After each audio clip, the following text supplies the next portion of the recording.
Shalom saudara sekalian, dimanapun saudara berada, saya berdoa perlindungan dan hadiratnya memenuhi saudara selalu. Kita akan membahas mengenai apakah boleh orang percaya menghardik setan dan juga sakit penyakit.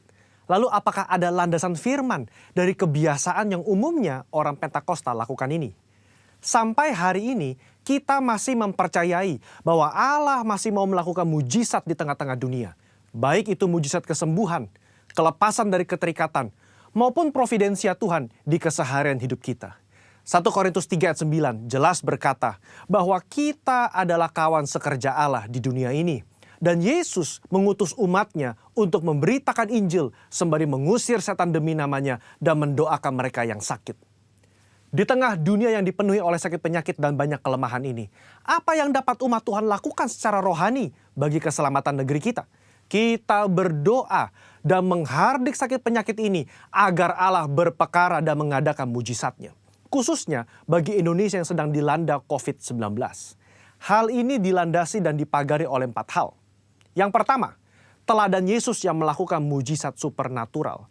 Di dalam perjanjian baru, tercatat ada 7 kali Yesus mengusir setan dalam kitab Matius, Markus, dan Lukas. Dan begitu banyak catatan Yesus menyembuhkan mereka yang sakit, baik secara perorangan maupun secara kalayak ramai. Kalau kita adalah kawan sekerja Yesus dan percaya bahwa kita diberi kuasa oleh Roh Kudus untuk mengusir setan dan menyembuhkan sakit penyakit, maka kita pun akan berlaku demikian. Pengetahuan Alkitab kita akan lebih kuat jika disertai oleh pengalaman iman yang sama. Kita membaca bahwa Yesus sering melakukan kesembuhan. Dia memberikan kuasa yang sama kepada para murid. Seperti di dalam Lukas pasal yang 9 ayat yang pertama. Dikatakan, maka Yesus memanggil ke-12 muridnya. Lalu memberikan tenaga dan kuasa kepada mereka untuk menguasai setan-setan. Dan untuk menyembuhkan penyakit-penyakit. Nah, secara global, umat Pentakosta meyakini bahwa orang percaya di zaman now juga diberikan kuasa untuk menghardik dan menyembuhkan. Gembala sidang kita Paniko mendapatkan tuntunan untuk melakukan KKR kesembuhan ilahi di dalam dan luar negeri. Tercatat sudah ada 318 kali KKR yang dilakukan dari tahun 2006 sampai 2019. Dan juga lewat program TV yang disaksikan oleh jutaan orang yang mengalami hadirat Tuhan. Ribuan orang mengalami kesembuhan yang juga disaksikan oleh banyak orang. Itu adalah pengalaman rohani tak terbantahkan yang memperkuat pengetahuan umat tentang karakter Allah yang penuh kasih itu. Kalau kita membaca sejarah kegerakan Pentakosta secara global, maka saudara akan melihat begitu banyak mujizat supernatural yang Tuhan kerjakan lewat hamba-hambanya di berbagai belahan dunia. Itu semua semata-mata karena Allah mengasihi jiwa-jiwa dan Ia ingin semua orang diselamatkan. Yang kedua, otoritas firman Tuhan. Di dalam kehidupan orang percaya, firman Tuhan menjadi dasar dari apa yang kita lakukan sehari-hari. Kalau pertanyaannya adalah, apakah orang percaya boleh menghardik sakit penyakit dan setan? Tentu kita melihat dari teks Alkitab bagaimana Yesus dan para rasul melakukannya. Di dalam Lukas pasal yang keempat, ayat yang ke-39, mertua Petrus sakit demam keras. Petrus meminta Yesus untuk datang. Yesus menyembuhkan mertua Petrus dengan cara apa? Yesus menghardik demam itu dan penyakit itu pun meninggalkan dia. Ini yang menjadi dasar bagi orang percaya. Secara spiritual, kita berdoa dan menghardik sakit penyakit seperti yang Yesus lakukan. Di dalam Yohanes pasal ke-14 ayat yang ke-12 juga dikatakan bahwa orang percaya akan melakukan pekerjaan-pekerjaan yang Yesus lakukan. Bahkan pekerjaan yang lebih besar lagi. Pekerjaan ini mencakup mujizat-mujizat yang Yesus lakukan. Karakter kerendahan hati yang Dia tunjukkan. Dan kasih yang diberikan kepada orang-orang yang membutuhkan. Inilah yang menjadi dasar bagi orang percaya untuk melangkah dengan iman di atas dasar janji firman Tuhan. Poin yang ketiga, ketaatan kepada pemerintah. Ketika gereja mengajak umatnya untuk berdoa syafaat bagi negeri ini, bukan berarti kita tidak mentaati pemerintah dalam melakukan physical distancing atau memakai masker. Roma 13 jelas mengajarkan bahwa orang percaya diminta untuk taat dan patuh kepada pemerintah sebagai hamba Allah di dunia untuk kebaikan kita. Dalam konteks pandemi COVID-19, maka ketika kita berdoa menghardik pandemi ini agar cepat selesai, pada saat yang bersamaan kita juga mentaati peraturan pemerintah dalam mematuhi protokol kesehatan. Poin yang keempat, menantikan waktunya Tuhan. Ketika kita berdoa syafaat dan melakukan tindakan iman seperti menghardik hal semacam ini, tidak terlepas dari kedaulatan Tuhan. Iman yang rasional membuat kita terus-menerus berdoa dan berharap hanya kepada Tuhan, sembari mengetahui bahwa jalan manusia bukan jalannya Tuhan. Rancangan manusia bukan rancangannya Tuhan. Contoh, ketika Daud berdoa dan berpuasa demi anaknya yang sakit, sebagai penghakiman Tuhan atas hubungannya yang salah dengan Batsheba, dia melakukannya dengan tidak jemu-jemu. Tetapi ketika Tuhan berkata lain dan anak itu harus mati, maka Daud segera bangkit. Dia makan dan kembali beraktivitas. Apa yang dapat kita pelajari? Orang percaya diminta untuk terus berdoa dengan tidak jemu-jemu. Tetapi jawaban final ada di tangan Tuhan. Rentang waktu ketika kita mulai berdoa sampai adanya jawaban dari Tuhan dapat digunakan sebagai waktu pertobatan dari sisi manusia dan juga waktu untuk mencari hadirat Tuhan. Saudara, apa kesimpulannya? Iman yang rasional bukanlah iman yang buta dan gegabah. Iman yang melibatkan akal budi dan pikiran kita sangat diperlukan dalam meresponi pandemi COVID-19 ini. Kita tetap mempercayai mujizat Allah di tengah bangsa kita. Kita berdoa untuk pemerintah agar diberi hikmat menyelesaikan pandemi ini. Dan kita pun mentaati protokol kesehatan, menjaga jarak, mencuci tangan, dan memakai masker. Saya berdoa agar kita semua mau ambil bagian untuk berdoa dan bersyafaat bagi bangsa Indonesia. Saudara-saudara, untuk penjelasan lebih lengkapnya dari tim teologi kami, jangan lupa buka link yang ada di atas atau scan barcode yang tersedia. Tuhan Yesus memberkati saudara sekalian. Amin.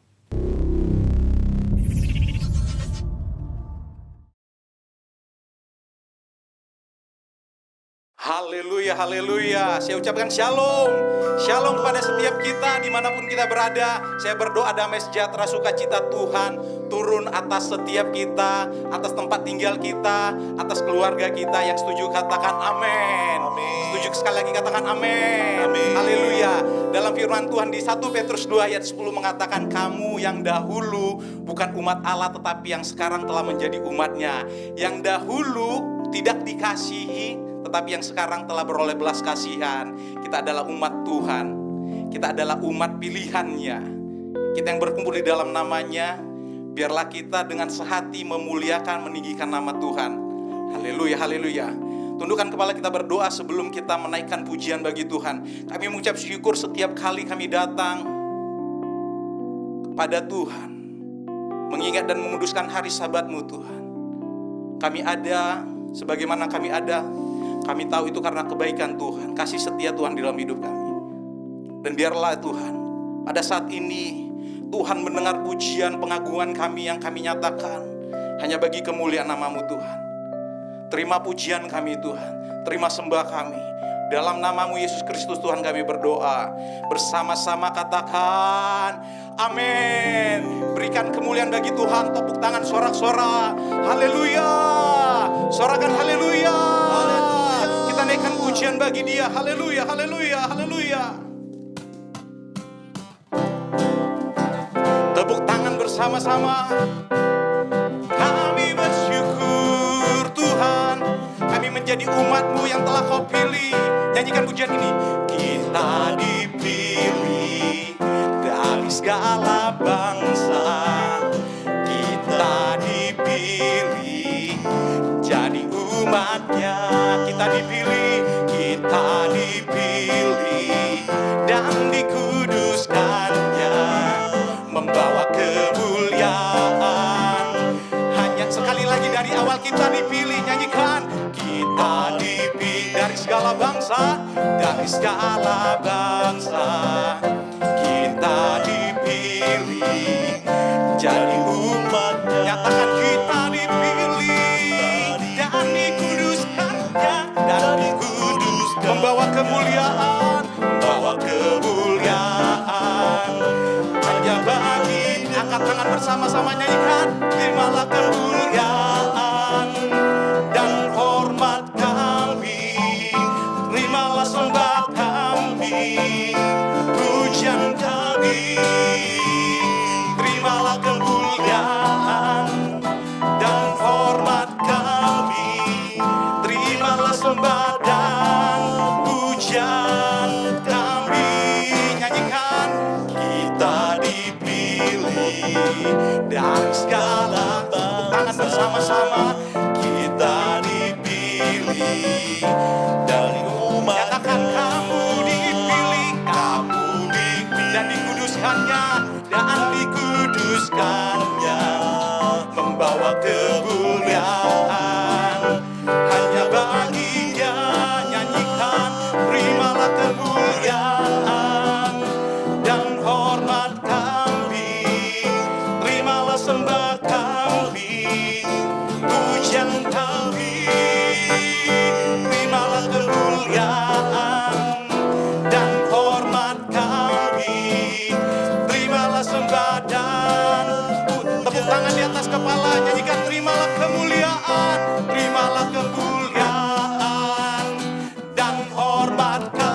Ya Rabasyandi, Rabasyandi, Rabasyandi.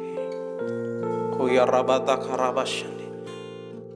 Kami mengucap syukur kepadamu Tuhan. Kami menjadi umat yang Kau kasihi. Kami menjadi umat pilihan-Mu Tuhan.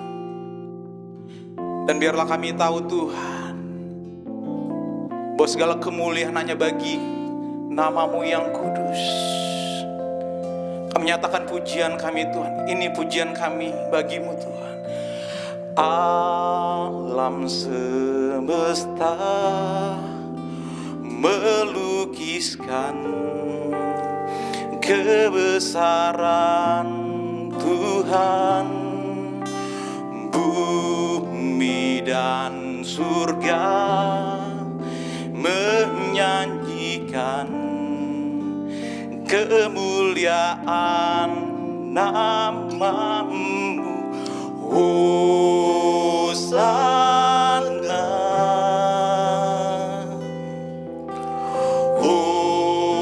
Hosana, kami nyatakan layak dipuji, disembah. Kaulah yang bertahta dulu, sekarang, dan selamanya. Raja atas segala raja, nama-Mu besar termulia. Angkat suaramu, katakan kebesarannya. Nyanyikan pujian ini dari awal. Nyatakan alam semesta melukiskan kebesaran. Alam semesta melukiskan kebesaran Tuhan. Bumi dan surga nyanyikan kebesaran nama-Mu, kemuliaan nama-Mu. Hosana, nyanyikan Hosana, Hosana. Layak, layak dipuji, disembah. Kaulah yang bertahta dulu, sekarang, dan selamanya. Raja atas segala raja, nama-Mu besar termulia. Kau layak dipuji, layak dipuji. Kau yang disembah, Kaulah yang bertahta dulu, sekarang, dan selamanya. Raja atas segala raja, nama-Mu besar. Lebih lagi, angkat suaramu, nyanyikan layak dipuji. Kau dipuji, Kau yang disembah. Yesus Tuhan, Yesus, Kau Yesus Tuhan, Raja atas segala raja. Oh termulia Tuhan, sembah Dia, sembah Dia, sembah Dia, Allah yang mulia, Dia Allah yang besar. Sedekarawasyandi, sembah Dia dalam roh dan kebenaran. Uyarawasyandi, arawasyande, hanya Kau yang layak, Kau yang layak, ya Tuhan. Ya Rabata Karabawasyandi, Yedeka dada dada, yanda dada dada. Ya Rabata Karabawasyandi, layak dipuji, disembah. Kau Allah yang bertahta atas pujian, atas penyembahan kami. Yesus, Yesus, Yesus, Yesus Tuhan. Yedekarabasyandi, bebaskan rohmu, berekspresi menyembah Tuhan. Nyanyikan kebesaran namanya.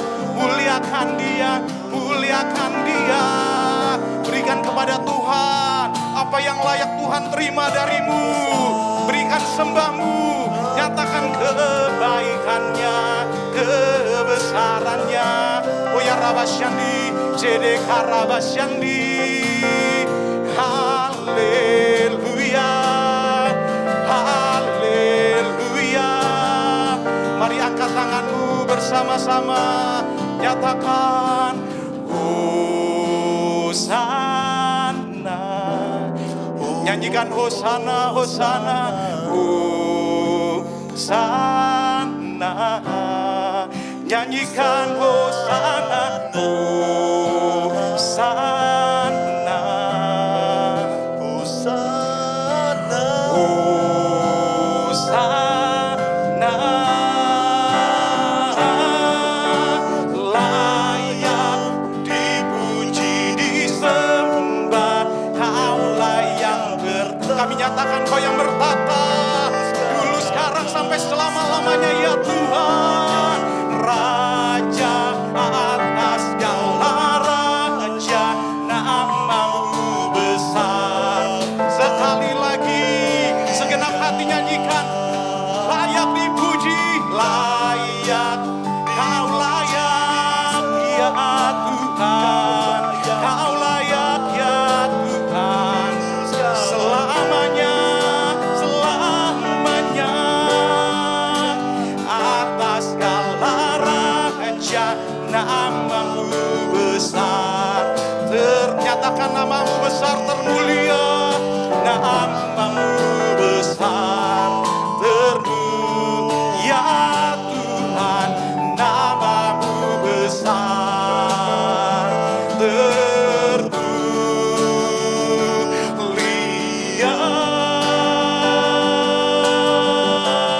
Nyanyikan, Kau Allah yang besar, ajaib dan mulia.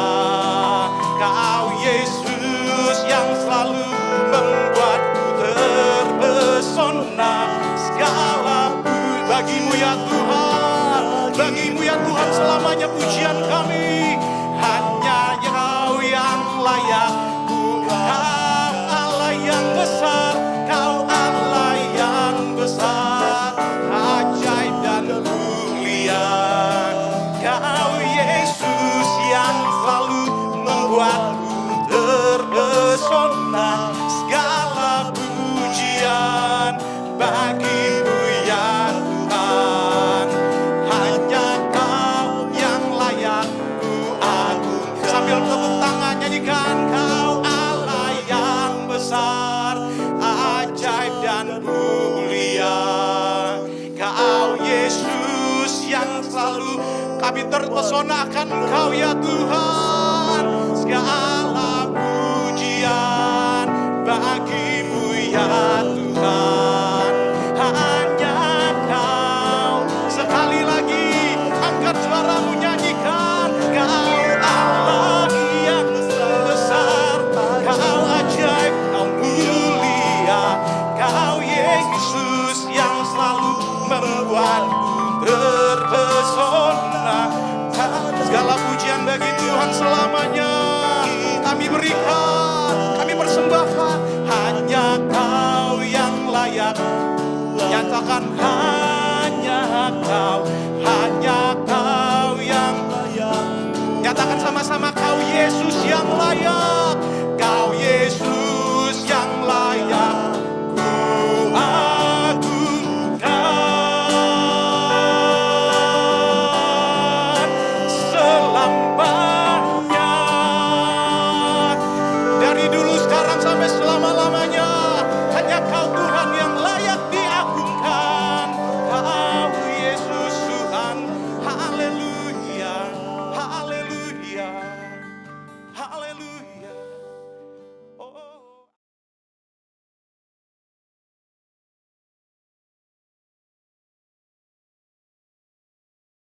Shalom Bapak Ibu Saudara sekalian, apa kabar semuanya? Kita bertemu kembali di bulan November, tanggal 1 November pada pagi hari ini. Saya percaya kita semua dalam keadaan luar biasa. Yang dalam keadaan luar biasa boleh kasih jempol virtual atau jempol di layar Mari beri kemuliaan buat Tuhan. Sebelum saya akan menyampaikan sharing firman Tuhan pada pagi hari ini, mari kita sama-sama berdoa kembali. Bapa Surgawi, kami mengucap syukur Tuhan atas setiap kesempatan ketika kami boleh mendengarkan firman Tuhan. Terima kasih Tuhan untuk pagi hari ini kami boleh bangun tidur dalam keadaan sehat, dalam keadaan sukacita. Kami mau bersekutu bersama, memuji, menyembah Tuhan, dan mendengarkan firman Tuhan. Terima kasih Bapa, urapi hamba-Mu yang tidak bisa apa-apa, tapi karena Roh Kudus yang memberikan hikmat marifat, dan biar perkataan Tuhan sendiri yang Kau letakkan di dalam mulut bibir hamba-Mu. Urapi sidang jemaat gereja-Mu Tuhan yang ada saat ini beribadah bersama-sama, sehingga mereka boleh mendengarkan firman Tuhan, sehingga boleh mengerti akan firman Tuhan, dan hidupnya diberkati. Terima kasih Bapa, kami alaskan setiap doa ini dalam nama Tuhan Yesus. Haleluya. Amin. Pada kesempatan pagi hari ini, saya ingin memberikan message dengan judul penyertaan Tuhan di padang gurun. Meskipun di mute, boleh sama-sama katakan penyertaan Tuhan di padang gurun. Siapa di sini yang pernah merasa hidupnya ada di padang gurun, boleh lambaikan tangan. Yang dimaksud padang gurun adalah tentunya kondisi-kondisi di mana kita merasa bahwa hidup susah, hidup kering, hidup panas, dan sebagainya. Jadi apapun kondisi kita, mungkin di antara kita pernah mengalaminya. Terutama kalau kita mau kaitkan dengan situasi saat ini, dengan kondisi COVID-19, ada sebagian orang mengalami padang gurun. Tapi banyak juga orang yang di dalam padang gurun mengalami mujizat Tuhan. Amin. Ayat firman Tuhan hari ini saya akan ambil dari Keluaran ayat 13 ayat 17 sampai 22. Meskipun dalam kondisi mute, Bapak Ibu Saudara sekalian boleh sama-sama baca firman Tuhan dalam hitungan ketiga. 1, 2, 3. Setelah Firaun membiarkan bangsa itu pergi, Allah tidak menuntun mereka melalui jalan ke negeri orang Filistin. Walaupun jalan ini yang paling dekat, sebab firman Allah, jangan-jangan bangsa itu menyesal apabila mereka menghadapi peperangan, sehingga mereka kembali ke Mesir. 18. Tetapi Allah menuntun bangsa itu berputar melalui jalan di padang gurun, menuju ke Laut Teberau, dengan siap sedia berperang. Berjalanlah orang Israel dari tanah Mesir. Musa membawa tulang-tulang Yusuf, sebab tadinya Yusuf telah menyuruh anak-anak Israel bersumpah dengan sungguh-sungguh, Allah tentu akan mengindahkan kamu, maka kamu harus membawa tulang-tulangku dari sini. Demikianlah mereka berangkat dari Sukot dan berkemah di Etam, di tepi padang gurun. Tuhan berjalan di depan mereka pada siang hari dalam tiang awan untuk menuntun mereka di jalan, dan pada waktu malam dalam tiang api untuk menerangi mereka, sehingga mereka dapat berjalan siang dan malam. Dengan tidak beralih, tiang awan itu tetap ada pada siang hari dan tiang api pada waktu malam di depan bangsa itu. Wow, kalau kita renungkan di Keluaran 13 ini, ayat 17-22, betapa besar penyertaan Allah kepada umatnya. Kisah Tuhan melepaskan bangsa Israel dari perbudakan Mesir dan menyertai selama perjalanan di padang gurun hingga akhirnya masuk tanah Kanaan merupakan salah satu bukti nyata bahwa Tuhan menepati janjinya. Siapa di sini yang percaya bahwa Tuhan pasti menepati janjinya dalam hidup kita? Letakkan tangan di dada. Tuhan pasti menepati janjinya di dalam hidup kita.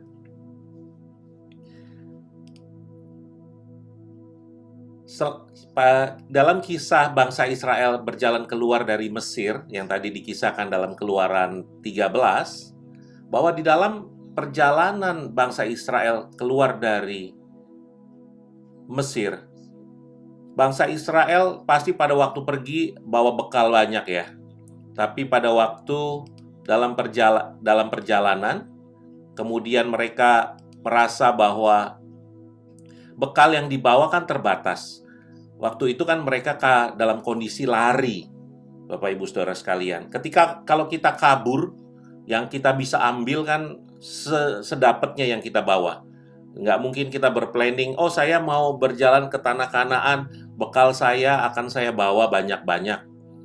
Tapi kondisi saat itu mereka lari terburu-buru, berjalan terburu-buru karena ingin menghindari daripada sergapan tentara Mesir yang akan menghalangi. Ketika Firaun sadar bahwa dia masih harus tetap tidak mengizinkan bangsa Israel keluar daripada Mesir. Jadi saya bayangkan pada saat itu kondisi jutaan orang Israel keluar dari Mesir dalam kondisi yang kurang bekal. Namun dalam kondisi seperti itu, Tuhan pun tahu kebutuhan bangsa Israel. Di dalam Keluaran 16 yang tadi dikatakan, "Aku telah mendengar sungut-sungut orang Israel. Katakanlah kepada mereka, pada waktu senja kamu akan makan daging, dan pada waktu pagi kamu akan kenyang makan roti. Maka kamu akan mengetahui bahwa Akulah Tuhan Allahmu." Bapak Ibu Saudara sekalian, di ayat yang Keluaran 16 ayat, ini bukan ayat 12, mohon maaf, ayat 2 ya. Di ayat sebelumnya, ketika bangsa Israel tadi berjalan bergopoh-gopoh keluar daripada Mesir dan tidak membawa perbekalan yang cukup, akhirnya perbekalan itu akan menipis. Dan ketika menipis, tentu saja bersungut-sungut. Padahal Tuhan berjanji bahwa Dia akan menepati janjinya. Apa yang dilakukan Tuhan pada saat itu? Ia mengirim roti yang tidak habis-habisnya setiap hari, yaitu roti mana. Setelah itu juga Dia mengirim daging burung puyuh goreng atau dibakar, apapun lah rasanya, tergantung rempah-rempah yang ada pada saat itu. Bapak Ibu Saudara sekalian, di Keluaran 16 ayat 3, sebenarnya kondisi mereka kan bersungut-sungut ya. Firman-Nya berkata demikian, dan berkata kepada mereka, kalau kami mati tadinya di tanah Mesir oleh tangan Tuhan, ketika kami duduk menghadapi kuali berisi daging dan makan roti sampai kenyang. Sebab kamu, yaitu Musa, membawa kami keluar dari padang gurun ini untuk membunuh seluruh jemaah ini dengan kelaparan. Ya, jadi karena perbekalannya sedikit, terbatas, mereka langsung bersungut-sungut, gak cukup. Saya ganti bahasanya. Tuh, dalam pengertian begini. Ketika itu boleh diimplementasikan ke diri kita masing-masing ya bahasanya. Tuhan, Engkau mengizinkan aku tinggal di Sydney. Tetapi sekarang kondisi saat ini, ketika cadangan tabungan kami sudah menipis dan belum mendapat pekerjaan yang baik, bukankah lebih baik kami tinggal di Indonesia, kami bisa makan nasi Padang sampai kenyang? Bayangkan kalimat ini. Itu kondisi bangsa Israel yang pada saat itu juga bersungut-sungut. Kenapa? Ketika mengalami proses, ketika mengalami tekanan, kita cenderungnya mengingat flashback. Andai, lagunya gitu ya. Andai, semua diandai-andaikan. Padahal dalam perjalanan bangsa Israel keluar dari Mesir saja sudah menunjukkan betapa besarnya kasih sayang Tuhan kepada bangsa Israel. Bapak Ibu Saudara sekalian, pagi hari ini Tuhan ingin mengingatkan kepada kita semua. Kondisi kita saat ini bukan terjadi karena kecelakaan. Kondisi kita saat ini terjadi banyak penyebabnya. Kalau kondisinya buruk sekali atau kondisinya baik sekali, selalu ingat bahwa sebagai orang percaya, kita percaya bahwa Tuhan tidak pernah melepaskan tangannya dari dalam kehidupan kita. Semakin kita intim dengan Tuhan, kalau kita bayangkan ketika kita mengikut Tuhan, Tuhan ada di depan kita, bukan? Maka siapa yang berperang lawan kita adalah Tuhan terlebih dahulu karena Dia berjalan di depan kita. Karena kita mengikuti Tuhan. Kalimatnya, umat percaya mengikuti langkah Tuhan. Jadi jangan lupa bahwa Anda saat ini, kondisi saat ini terjadi karena Tuhan ada bersama dengan Anda. Walaupun kondisinya tidak menyenangkan, kalau Anda menetapkan harapan kepada Tuhan, maka Tuhan selalu akan berperang bersama saudara sekalian. Di ayat selanjutnya di Ulangan 29 ayat 5. Contoh tadi adalah mengenai makanan. Burung puyuh goreng plus roti manis mana. Di Ulangan 29 ayat 5 dikatakan demikian ayatnya. 40 tahun lamanya aku memimpin kamu berjalan melalui padang gurun. Ini kalimatnya, mohon maaf ketikannya kurang hurufnya ya. Pakaianmu tidak menjadi rusak di tubuhmu dan kasutmu tidak menjadi rusak di kakimu. Ada di sini yang pakai barang bermerek, merek yang paling mahal mungkin apa? Yang hurufnya H gitu ya. Saya tidak promosi di pagi hari ini, tapi mungkin ada lagi merek-merek yang luar biasa. 40 tahun kira-kira kalau barang itu dipakai setiap hari di jalan, sepatunya dipakai tiap hari di padang gurun, di jalan berbatu, kira-kira rusak nggak ya? Hancur nggak ya? Berarti apa yang didapatkan oleh bangsa Israel melebihi apa yang manusia boleh ciptakan sekarang. 40 tahun lamanya Tuhan memimpin bangsa Israel berjalan melalui padang gurun, pakaiannya tidak rusak. Kasutnya, sepatunya tidak rusak. Yang rusak malah kakinya. Kecapean jalan. Luar biasa kalau kita bayangkan. Roti setiap pagi disediakan. Ada burung puyuh goreng. Bajunya nggak pernah rusak. Sepatunya nggak pernah rusak. Sedemikian luar biasanya cinta Tuhan kepada umatnya. Siapa di sini yang merupakan Israel rohani? Boleh lambaikan tangan. Boleh lambaikan tangan Israel rohani. Saya percaya kalau Anda adalah Israel rohaninya Tuhan, Anda akan juga mengalami janji Tuhan seperti yang sudah dialami oleh seluruh bangsa Israel. Kalau Tuhan yang menyuruh kalian keluar, kalau Tuhan yang menyuruh Anda melangkah, maka providence Tuhan, penyertaan Tuhan dengan divine power akan menyertai hidup kita. Maka jangan pernah keluar dari rencana Tuhan. Walaupun ketika kita mengikuti Tuhan, seakan-akan kita menghadapi padang gurun, seakan-akan kita berada di lembah kekelaman, tapi ingat janji Tuhan. Sudah dialami oleh bangsa Israel ribuan tahun yang lalu. Ketika mereka tidak tahu harus makan apa, ketika baju mereka yang mereka pakai nggak ada tukang jahit tailor yang bisa memperbaikinya mungkin. Tapi Tuhan berjanji tidak pernah membuat mereka menjadi susah. Tapi kondisinya mereka sampai kekeringan, nggak dapat minum. Ingat, Tuhan kembali lagi menyediakan. Ketika batu mengeluarkan air, mujizat demi mujizat, kita juga mengalami mungkin dalam hidup kita. Mengalami terobosan demi terobosan. Ketika kita menghadapi tembok besar, tembok yang tinggi, nggak mungkin kita manjat, nggak mungkin kita lewati. Tapi providence Tuhan, penyertaan Tuhan, penyediaan Tuhan ada dalam hidup kita. Jangan pernah kita mengecilkan kondisi kita saat ini, bukan karena Tuhan, tapi karena kita sendiri yang mampu. Kita adalah makhluk ciptaan Tuhan. Kita bukan Tuhan. Jangan sejajarkan atau melebihi bahwa kita lebih di atas Tuhan. Itu hidup yang keliru.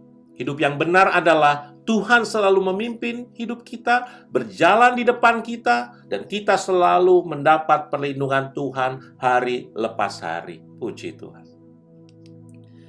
Apa saja yang kita bisa pelajari dari kisah Keluaran 13 ayat 17-22 tadi yang kita baca di awal?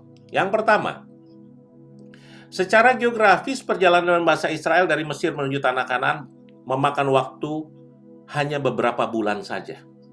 Apabila ditempuh dengan berjalan kaki, tetapi bangsa Israel membutuhkan waktu hingga 40 tahun. Kalau dalam bahasanya, bahasa kita sehari-hari.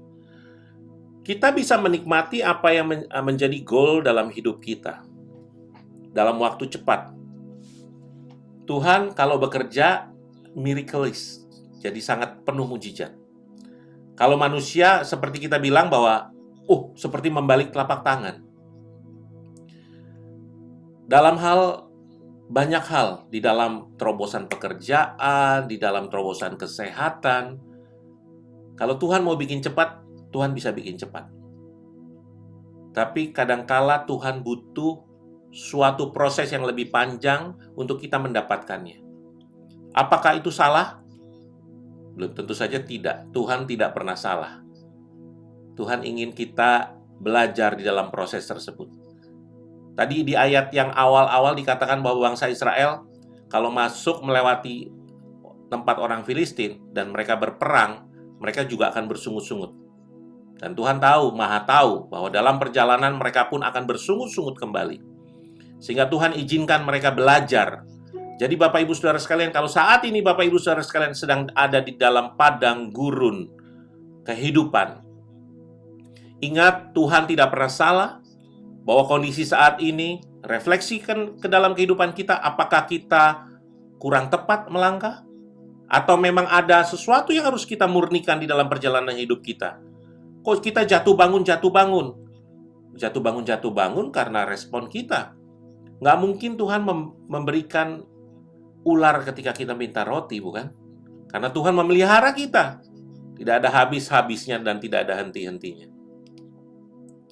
Seringkali jalan Tuhan berbeda dengan jalan manusia, sehingga kita kesulitan memahaminya. Tapi kita tetap harus percaya bahwa jalan Tuhan adalah yang terbaik buat kita. Siapa yang lebih mengetahui apa yang akan kita hadapi di depan? Kita atau Tuhan? Tentu saja Tuhan. Kita hanya bisa berpikir dengan berbagai langkah-langkah brainstorming kalau kita ingin melakukan sesuatu, possibility yang akan kita hadapi. Tetapi semua masih possibility. Tapi kalau Tuhan tidak dalam bentuk possibility, He know for sure what gonna happen kalau kita menempuh jalan itu. Tapi manusia hanya bisa berpikir, mengurangi resiko. Kalau belajar ekonomi ada manajemen risk. Kita hanya bisa belajar secara ilmiah bagaimana kita bukan menganulir 100%, menghindari atau meminimize daripada problem-problem kita, sehingga kita dapat berjalan dengan lancar. Hanya itu batasan yang kita mampu lakukan. No more than that. Apakah Bapak Ibu Saudara sekalian pernah kesulitan untuk memahami jalan Tuhan? Bersungut-sungut ketika masuk dalam padang gurun kehidupan? Ada yang undur dari Tuhan? Ada yang mulai kehilangan pengharapan akan penyertaan Tuhan? Mulai merasa ditinggalkan Tuhan? Sampai ada yang tidak peduli lagi, nggak perlu Tuhan. Bapak Ibu Saudara sekalian, setiap kita ketika menghadapi proses padang gurun, dimanapun kita berada, di dalam kondisi apapun, Tuhan menantikan proses kita dengan benar. Kalau proses kita masih belum benar, waktu 4 bulan bisa berganti menjadi 40 tahun. Waktu mencari pekerjaan yang tadinya Tuhan udah siapkan, bulan ini mungkin kita nggak punya pekerjaan, bulan depan kita akan dapat pekerjaan. Tapi dalam proses 1 bulan menanti, Tuhan ingin lihat anak-anaknya tetap menaruh harapan kepada Tuhan. Dan tidak melenceng daripada apa yang Tuhan rencanakan dalam hidup kita. Yang kedua, tuntunan Tuhan. Walau kita kesulitan memahami jalan Tuhan, tapi Tuhan tidak pernah membiarkan kita berjalan sendiri. Seperti awal tadi saya bilang, Tuhan di depan kita. Tuhan selalu menuntun kita seperti Tuhan menuntun bangsa Israel. Melalui tiang awan dan tiang api. Kalau malam nggak pernah kedinginan, ada tiang api. Kalau siang nggak pernah kena terik matahari yang terlalu berlebihan karena ada tiang awan. Kita mungkin nggak sadari apa yang Tuhan proteksi dalam kehidupan kita dengan tiang awan dan tiang api kita. Tapi apa yang dialami oleh bangsa Israel secara jasmani, kita pun sebagai Israel rohani bisa mengalaminya. Mungkin saya rasa bahwa tetap berjalan di lembah kekelaman, tetap berada di padang gurun, jauh jalannya, susah jalannya. Tapi tiang awan dan tiang api sebagai umat percaya ada pada kita. Yang setuju katakan amin. Yang setuju katakan amin. Tuh, tiang awan, tiang api kita itu sudah ada, Bapak Ibu Saudara sekalian. Jangan mengecilkan kuasa Tuhan. Selanjutnya di Yeremia 29 ayat 11. Firman-Nya berbunyi demikian lengkapnya. Sebab aku ini mengetahui rancangan-rancangan apa yang ada padaku mengenai kamu. Demikian firman Tuhan, yaitu rancangan damai sejahtera dan bukan rancangan kecelakaan, untuk memberikan kepadamu hari depan yang penuh harapan. Hasil akhirnya pasti rancangan damai yang penuh harapan.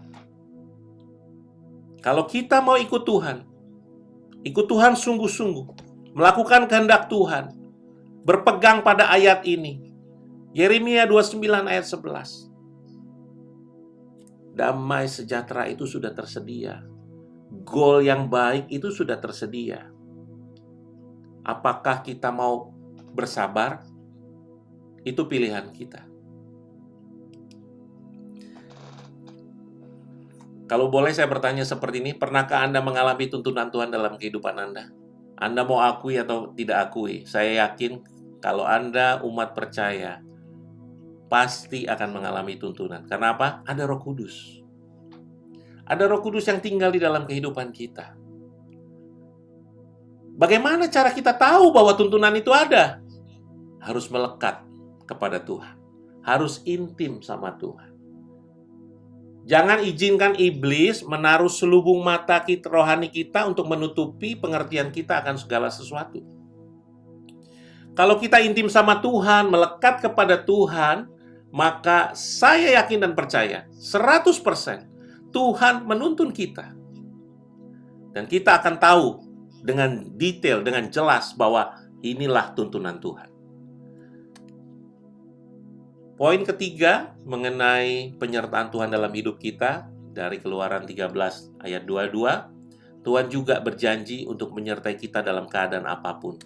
Itu sebabnya kita harus tetap kuat ketika kita menghadapi padang gurun kehidupan. Karena ada Tuhan yang senantiasa bersama dengan kita. Padang gurun kehidupan anak-anak muda apa sih? Studi, pekerjaan, relation. Relation bisa relation kepada lawan jenis, kepada relation kepada orang tua. Ini yang umum yang saya bisa sampaikan. Tapi mungkin banyak lagi yang lain. Padang gurun kehidupan keluarga apa sih? Mempertahankan pekerjaan, karir, relation juga dengan keluarga mertua, keluarga ipar, dengan orang tua. Padang gurun senior yang udah lebih senior, pergumulan, kok nggak pernah dikunjungi cucu. Macam-macam padang gurun yang kita akan hadapi Bapak Ibu Saudara sekalian. Tapi percayalah, semuanya butuh respon yang baik. Jika Tuhan ada di pihak kita, siapa lawan kita? Baca sama-sama dengan keras meskipun di mute.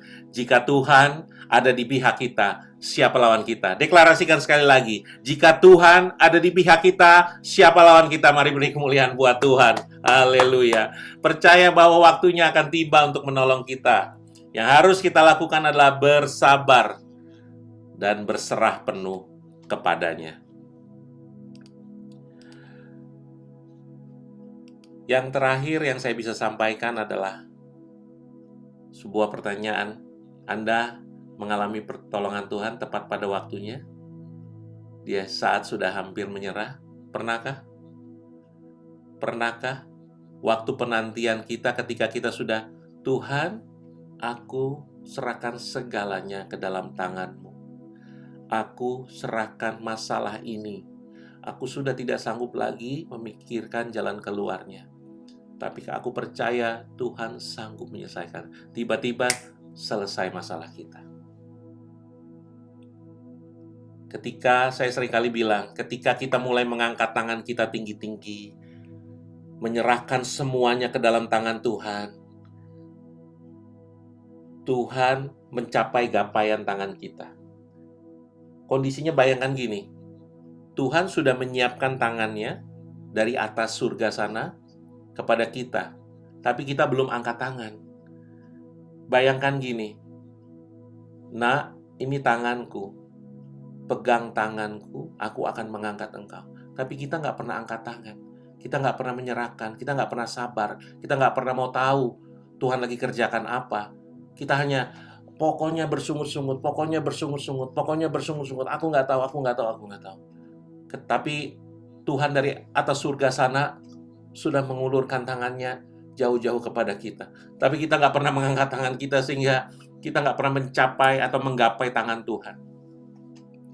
Betapa kebaliknya situasi kita sebenarnya. Secara manusia kita pikir Tuhan meninggalkan kita, Tuhan tidak mau tolong kita. Tapi pada kenyataannya sejak awal Tuhan sudah mengulurkan tangannya kepada kita. Kalau kita tidak yang merespon untuk mengambilnya, kalau tukang cukur tidak disamperin untuk kita potong rambut, maka kita bilang tukang cukurnya nggak ada.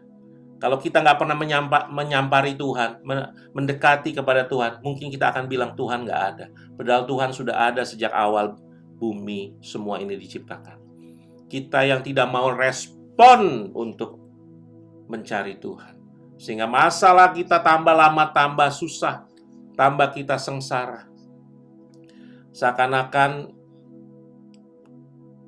nggak ada habisnya, berulang-ulang.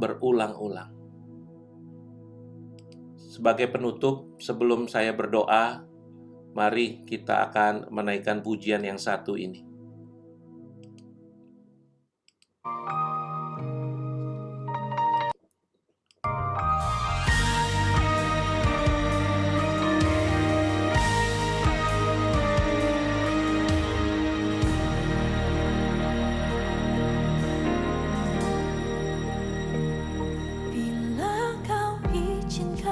Sesuatu terjadi, ku percaya semua untuk kebaikanku. Bila nanti telah tiba waktumu, ku percaya kuasa-Mu memulihkan hidupku. Waktu Tuhan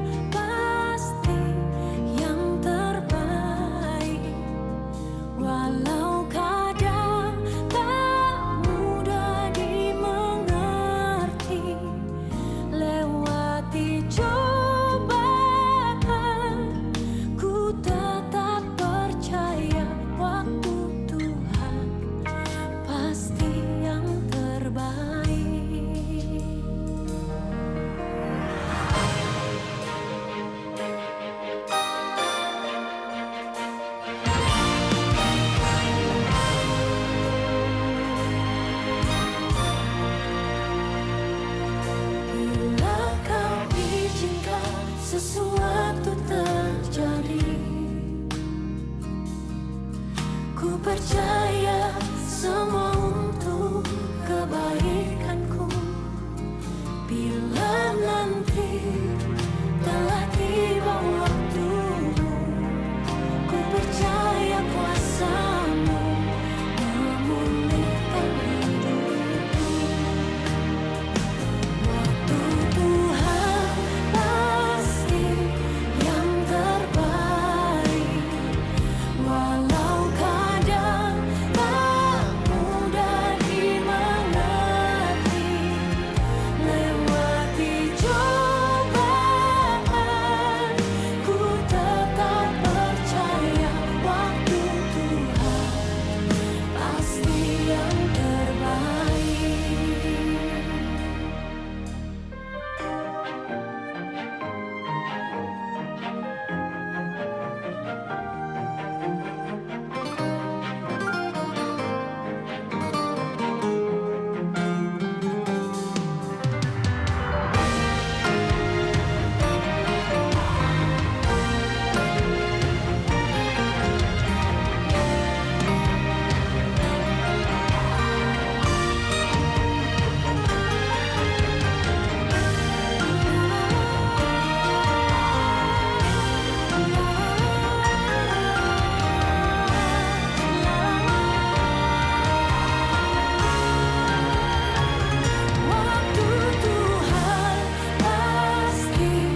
Amin, amin, amin. Puji Tuhan dan luar biasa. Mari saya akan berdoa buat Bapak Ibu Saudara sekalian. Sebelum kita masuk dalam perjamuan kudus dan kita memeteraikan firman yang boleh didengar pada pagi hari ini, mari kita tundukkan kepala. Terima kasih Bapa Surgawi, ketika pada pagi hari ini kami diingatkan kembali bahwa Tuhan pasti menyertai perjalanan hidup kita. Ketika kita mau sungguh-sungguh berharap kepada Tuhan, maka Tuhan pasti menyertai hidup kita. Apapun permasalahan kita, apapun pergumulan kita, pekerjaan, studi, atau hubungan, apapun, kita pasti akan sama-sama berjalan dalam perlindungan Tuhan. Bapa, kami mengucap syukur ketika kami harus melewati padang gurun demi padang gurun. Kami percaya padang gurun ini hanya untuk membuat kita makin mengerti, makin berharap kepada Tuhan, makin menyerahkan hidup kita kepada Tuhan. Melewati setiap padang gurun, bahkan tembok besar sekalipun, kami percaya Tuhan pasti akan berjalan untuk melindungi kita dan merobohkan tembok-tembok ini. Bapa, kami meteraikan setiap firman ini dalam nama Tuhan Yesus. Biar firman ini juga hadir di dalam kehidupan setiap anak-anak Tuhan yang mengikuti ibadah pada pagi hari ini. Bahwa setiap tembok-tembok masalah akan selalu Tuhan robohkan. Setiap padang gurun yang harus kita lewati, akan ada tiang awan dan tiang api. Akan ada perlindungan Tuhan siang dan malam. Walaupun penyakit sampar ada di sekitar kita, tetapi perlindungan Tuhan seperti Mazmur 91 tetap ada dalam kehidupan anak-anak Tuhan. Bahkan seluruh keluarga besar kami Tuhan, Engkau lindungi, Engkau berkati semuanya. Engkau berikan perlindungan juga Tuhan. Tidak ada satupun padang gurun yang tidak akan mampu kami lewati. Karena kami tahu dan kami percaya bahwa Engkau selalu berjalan di depan kami. Kami percaya bahwa Engkau selalu menuntun kami. Kami percaya bahwa Engkau selalu menumpas musuh-musuh di depan kami. Yang siang malam mengintai hidup kami untuk menjatuhkan hidup kami. Untuk menghancurkan hidup kami. Kami serahkan seluruh hidup anak-anak kami Tuhan. Kami serahkan seluruh hidup keluarga kami ke dalam tangan pemeliharaan Tuhan. Allah yang hidup, Allah yang luar biasa, yang mampu melakukan apa saja melebihi apa yang mampu kami lakukan dan apa yang mampu kami pikirkan. Terima kasih Tuhan, kami mengucap syukur bahwa kami bisa melewati semua masalah sampai hari ini. Kami percaya ini semua karena Engkau, bukan karena kami kuat, bukan karena kami mampu, tapi karena Engkau berjalan bersama kami. Terima kasih Bapa, di dalam nama Tuhan Yesus. Kita semua yang percaya dan mengaminkan firman Tuhan ini, boleh sama-sama katakan, amin. Terima kasih, Tuhan Yesus memberkati.